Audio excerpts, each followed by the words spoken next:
Singit ko lang guys yung dito sa video pag magsukat pala kayo, ayan hanggang dito lang guys sa may yan yung gap na yan, kita nyo yan. Yan, diyan kayo mag-start ng magsukat. Tapos dito sa kabila yung sa plastic nya sa lock, yan, ganon din yung design nya. Yan diyan kayo mag-start ng sukat. Yan, tapos singit ko lang pala ito, may spring to. Unang paglagay nyo guys dito, i-insert nyo dito yan sa aluminum. Ito muna, unahin nyo yung aluminum, wag yung dito sa plastic kasi ito di spring to, snap on kasi siya guys. Yan, pag sinalpak nyo yan dyan, kailangan yun ang kakapit yun yan yung kakapit dyan. Tapos ibababa nyo lang to, pipindutin nyo yan pipindutin nyo lang or tutusukin nyo dito ng flat screw para pumasok sa loob. Yan, sukatin natin guys para makita nyo.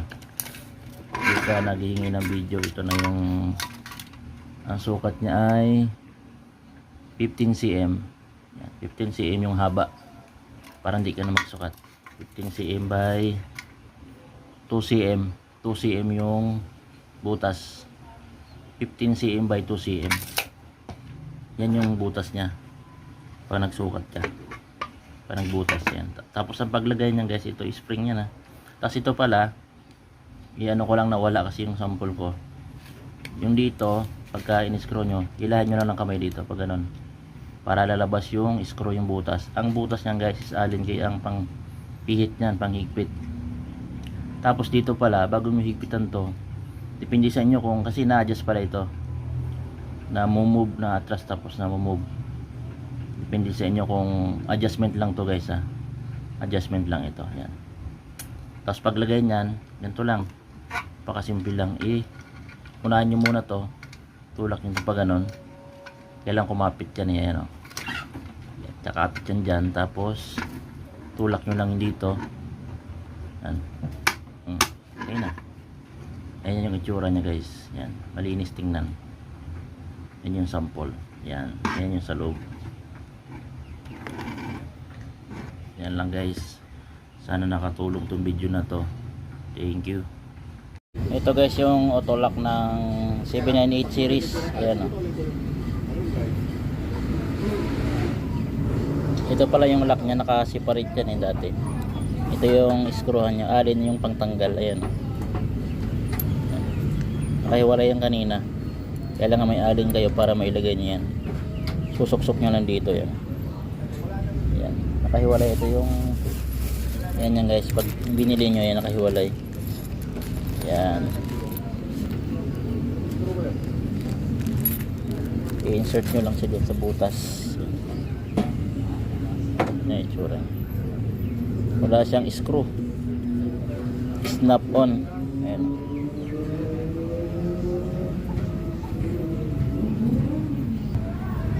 ito guys, kung nahirapan kayo, actual nyo lang. Ayan, para makita nyo lang. Ayan na actual ko, 1.8 lang itong yung dito. Ay actual lang natin.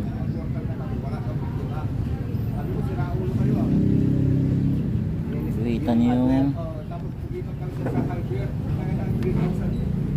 ayan yung butas. Pero yung guhit na yan guys, magtitira kayo dyan ng mga 2 mili.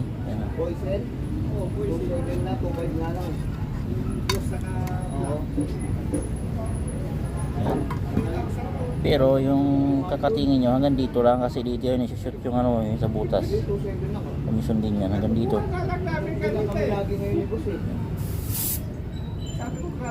Ito yung lock nyo, snap on lang, matigas lang yung spring, so malaki.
ipapakita ko sa inyo guys yung actual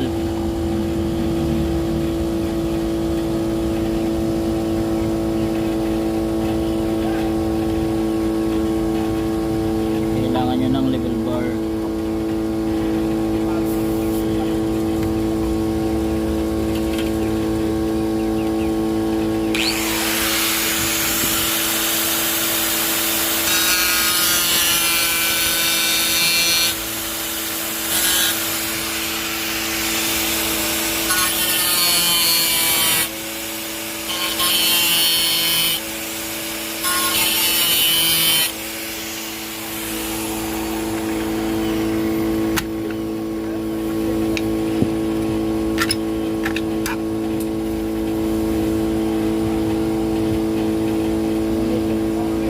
Sampo lang yan eh. Puputin yan.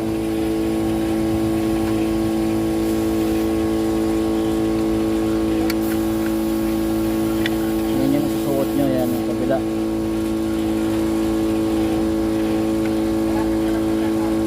Sampo lang to. Ayan o. Insert yung ganun o.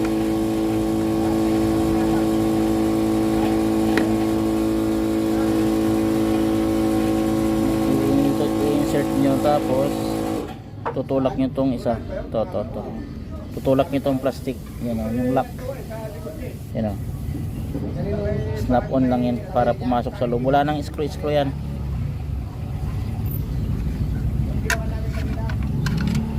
Tigilin muna natin tong nagsobrahan.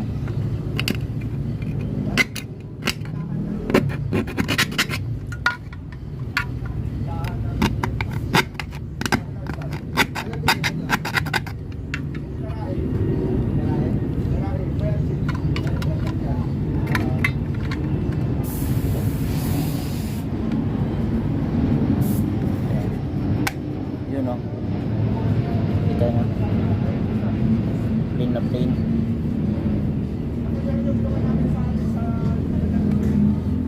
Ganyan na magkabit guys.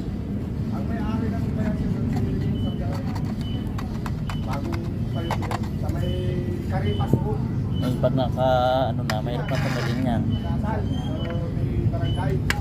Yan o.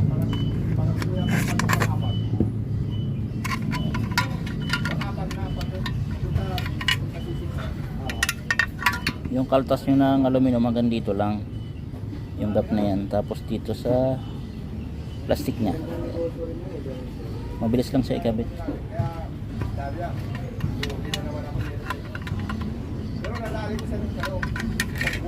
Tapos to ayan, actual na lang yung butas dito.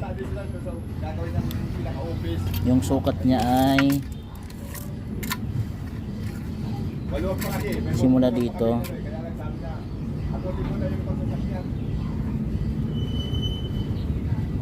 1/2 guys, 1/2 yung simula dito, 1/2 siya.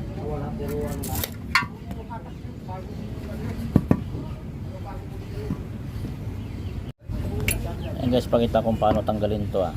Ayan ah, release mo lang dito. Ayan ah, yan yung butas na.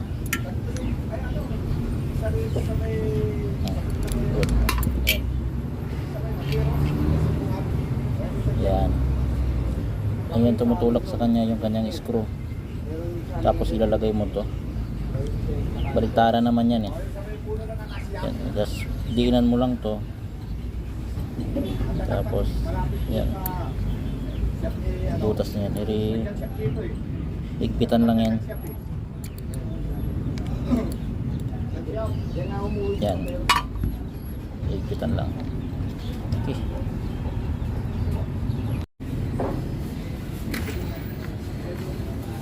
Grinder lang.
Buhatin natin guys kung anong sukat ha, para alam niyo yung butas. 15 cm by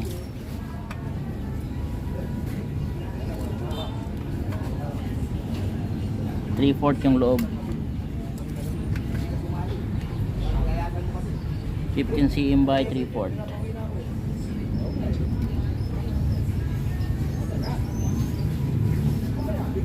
by 3/4.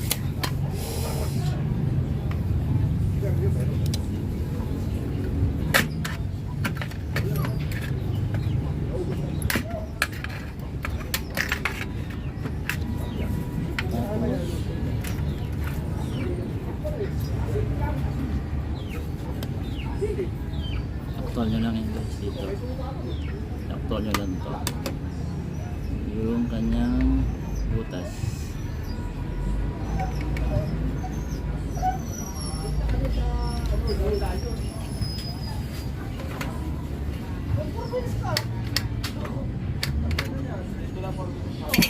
Mano-mano lang natin yan binutas. Ayan. Barina. Tapos kikilin na lang.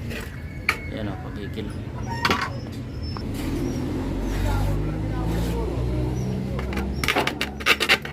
Kikilin nyo lang yung sobra. Ayan. Tapos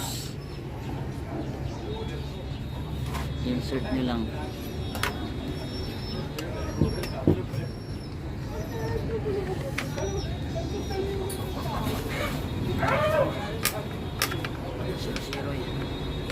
Para maganda. Kunting kikil ba?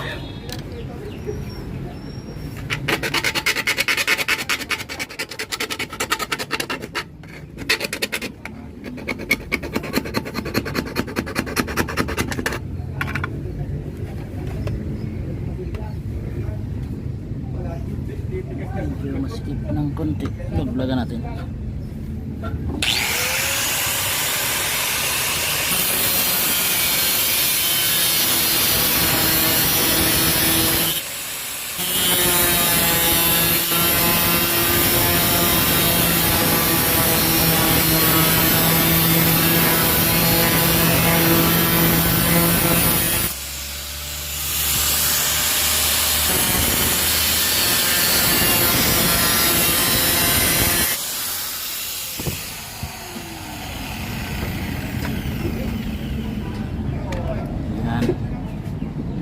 Insert ko lang to.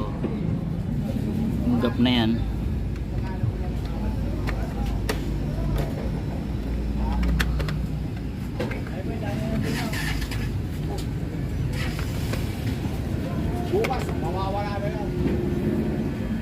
Tusok nyo tong black. Ayan guys, itulak nyo lang to. Yung black na yan. Yan o, push nyo lang yan para pumasok sa loob. Yung butas na gilid, tulak lang natin. And guys, pakita ko sa inyo kung paano i-snap on to. Ayan, ito muna unahin nyo yung sa baba, kasi itong sa taas yan, napupush yan eh. Yan o, insert muna natin tong sa lower part. Ayan. Suot nyo yun dyan. Tapos tulak nyo dito sa baba. Ayan. Para pumasok. Ayan. Push nyo lang siya. Ayan, lock na. Okay guys. Tapos din. Ayan lang guys. Mabilis lang yun. I-focus natin. Guys, ito yung kanyang sabitan ng lock. Napaka simple lang yun.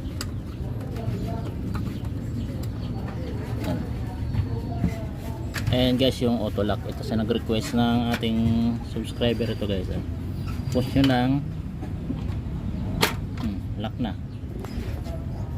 And guys, ayan yung auto lock na sinasabi. Tapos pag inopen nyo, angat nyo lang to. Angat ko lang open na. Yan. Tulak, push. Tulak, lock. Ayan. Going home.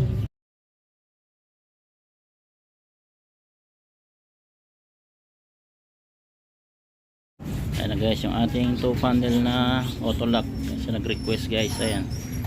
Mabilis lang naman siya ikabit. Ito yung kanyang pattern guys, oh.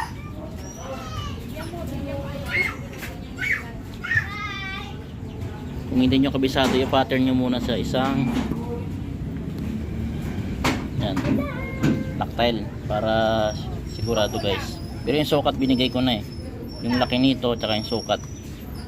Yan. Yan guys. Angat nyo lang to. Slide eh.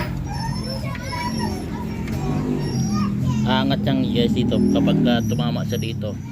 Aangat yung ito. Yan yung auto lock, ayan. Mabilis lang siya ikabit. Lock.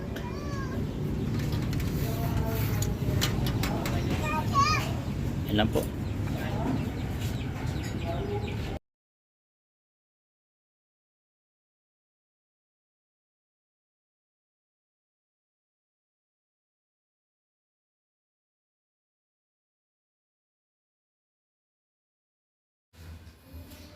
Ito na guys yung auto lock. Ayan, iangat mo lang siya. Ayan, open na. Tapos sarado mo. Ayan, lock na. Ayan. Ayan, sinabit namin yung singit lang sa video.